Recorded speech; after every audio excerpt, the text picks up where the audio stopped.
नमस्कार। रणवाल एकेडमी की ऑनलाइन क्लासों पर आपका स्वागत है। तो दोस्तों, आज हम बात करेंगे तंत्रिका तंत्र की। साइंस का जो टॉपिक है, सेकंड चैप्टर है। तो सेकंड चैप्टर में भी अपन बात करेंगे तंत्रिका तंत्र की। मानव तंत्रिका तंत्र।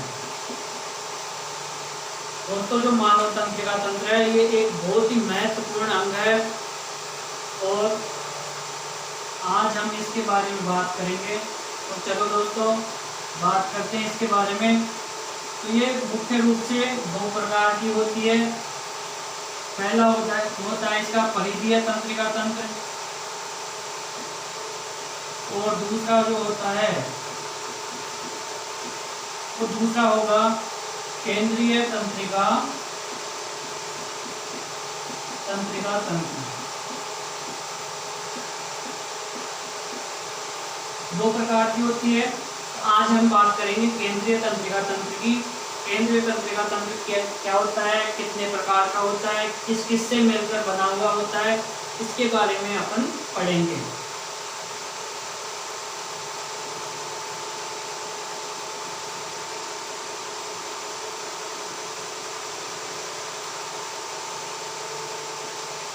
केंद्रीय तंत्रिका तंत्र। दोस्तों, केंद्रीय तंत्रिका तंत्र दो भागों से मिलकर बना हुआ होता है। जो इसका पहला भाग होता है वो ये होता है कि पहला भाग होगा मेरुरज्जु, और जो इसका दूसरा भाग होता है वो होता है मस्तिष्क।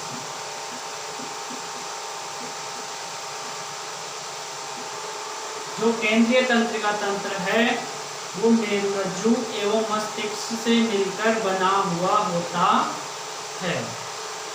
अब बात करते हैं अपन मस्तिष्क के बारे में। तो मानव मस्तिष्क जो होता है वो मुख्य रूप से तीन भागों से मिलकर बना हुआ होता है। तो मानव मस्तिष्क,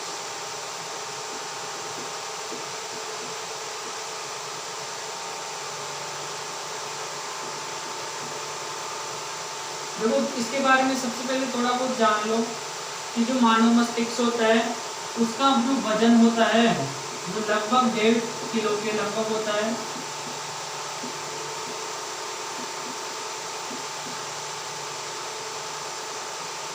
इसका वजन 1.5 केजी के लगभग होता है और यह 3 भागों से मिलकर बना हुआ होता है।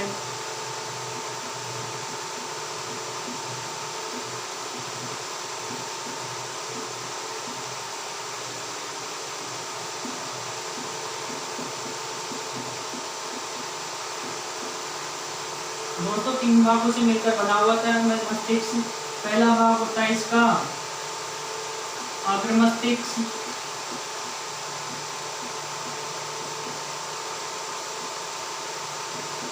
दूसरा होता है मध्य मस्तिष्क, और जो तीसरा होता है वो होता है पश्चिम मस्तिष्क।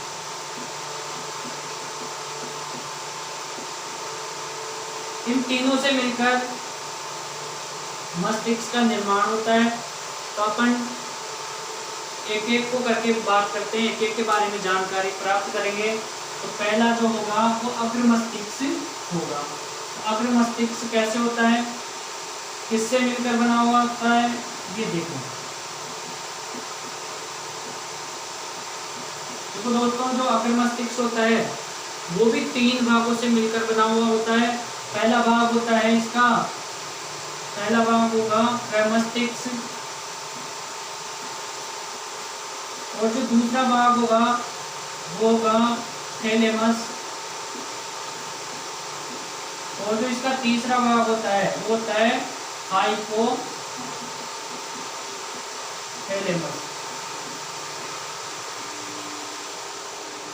ये 3 भागों से मिलकर बना हुआ होता है, प्रमस्तिष्क, थैलेमस एवं हाइपोथैलेमस से।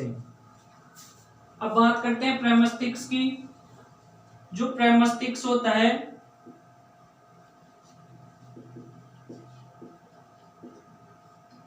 वो मस्तिष्क का टोटल 80 से 85% भाग होता है। यह कितने प्रतिशत भाग होगा? 80 से 85% भाग होता है पूरे मस्तिष्क का, यानी सबसे लंबा भाग होता है ये।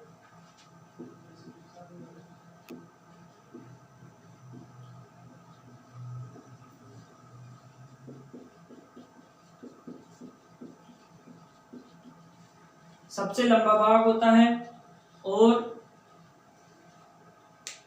इसमें एक खांच पाई जाती है जिसके द्वारा यह दो गोलार्धों में विभाजित होता है, जिसमें एक में ग्रे मैटर पाया जाता है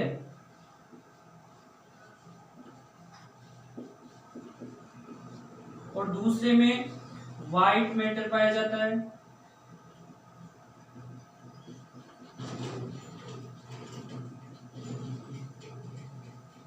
ग्रे मैटर जिसमें पाया जाएगा उसको तो बोलेंगे अपन मेंडुला, तथा व्हाइट मैटर जिसमें पाया जाएगा उसको बोलेंगे अपन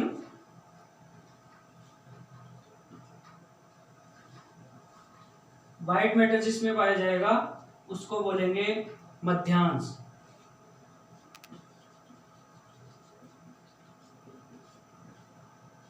तो दोस्तों ये जो दोनों गोलार्ध हैं वो कार्पस कैलोसम के द्वारा जुड़े हुए होते हैं। किसके द्वारा जुड़े हुए होते हैं? कार्पस कैलोसम के द्वारा। और जो ग्रे मैटर होता है वो क्यों होता है? क्योंकि उसमें तंत्रिकाओं की जो संख्या है वो बहुत अधिक होती है, जिसके कारण उसका रंग ग्रे हो जाता है, दूसरा रंग का हो जाता है। समझ में आया?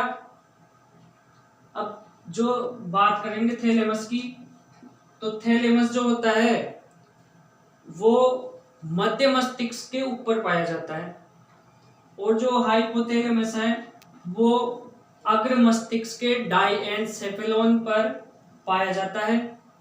और अब बात करते हैं इसके कार्य की कि ये जो अग्र मस्तिष्क है वो कार्य क्या क्या करता है। तो यहां से अपने को ज्ञान एवं चेतना के बारे में पता चलता है। भूख, प्यास, प्रेम, घृणा, इन सब के बारे में इसी से एहसास होता है और किसी भी चीज का जो एहसास होगा वो इसी भाग से होता है। समझ में आया कि अपने जो भी महत्वपूर्ण कार्य होते हैं वो अग्र मस्तिष्क के द्वारा ही एहसास करवाए जाते हैं अपने को। अब बात करते हैं अपन मध्य मस्तिष्क की। जो मध्य मस्तिष्क होता है वो भी दोस्तों 4 भागों में बटा हुआ होता है। मध्य मस्तिष्क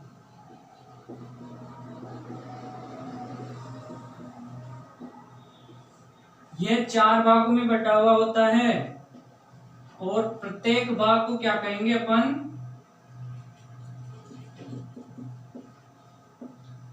प्रत्येक भाग को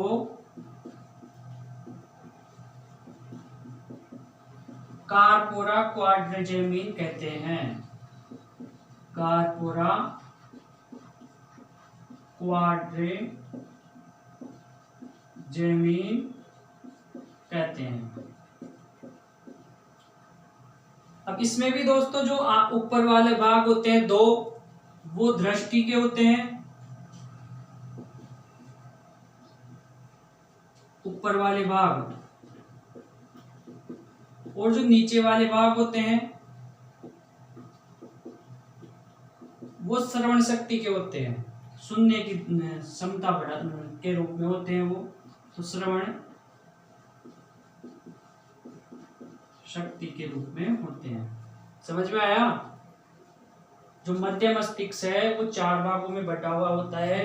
प्रत्येक भाग को कार्पोरा क्वाड्रिजेमिन कहते हैं और जो ऊपर वाले 2 भाग होते हैं वो दृष्टि के लिए होते हैं तथा जो नीचे वाले 2 भाग होते हैं वो श्रवण शक्ति के लिए होते हैं। अब इसका अगला जो पॉइंट आएगा उसकी बात करेंगे, यानी इसके पश्च मस्तिष्क के बारे में बात करते हैं। पश्च मस्तिष्क। दोस्तों इसका जो पश्च मस्तिष्क होगा वह मस्तिष्क का दूसरा सबसे बड़ा भाग होता है।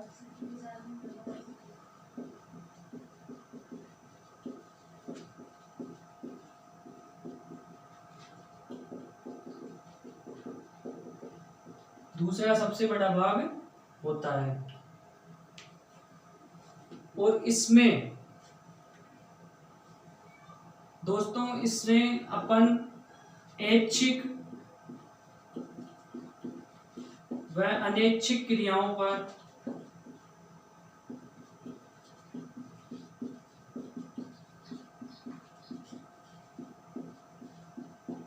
नियंत्रित करते हैं।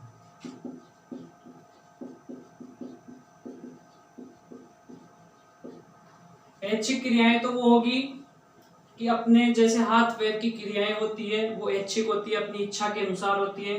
और जो अनैच्छिक क्रियाएं होती है वो अपने अनुसार नहीं होगी। जैसे हृदय की धड़कन अपने अनुसार नहीं धड़कती है, अपन श्वास भी अपनी इच्छा से नहीं लेते हैं, अपने आप ही होता है, उसे बोलते हैं अनैच्छिक क्रियाएं।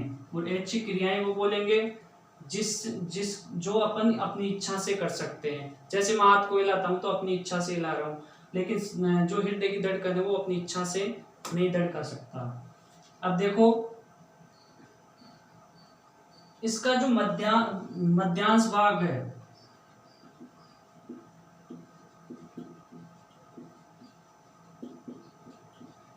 उससे मेरुरज्जु जुड़ा हुआ होता है।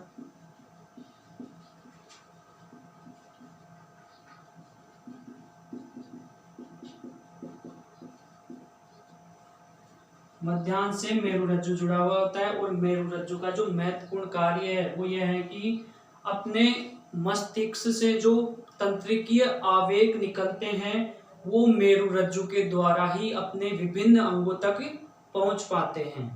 और मेरुरज्जु एक सीधी लंबी नलिका के रूप में होती है जिसमें एक खांच अंदर एक खांच होती है जिसमें से अनेक तंत्रिकाएं शरीर के अन्य अन्य अंगों तक पहुंच पाती है और अपने शरीर पर नियंत्रण रखती है। तो दोस्तों आपको ये वीडियो कैसा लगा और कमेंट करके बताएं। हमारे चैनल को अभी तक सब्सक्राइब नहीं करें तो सब्सक्राइब करें। धन्यवाद।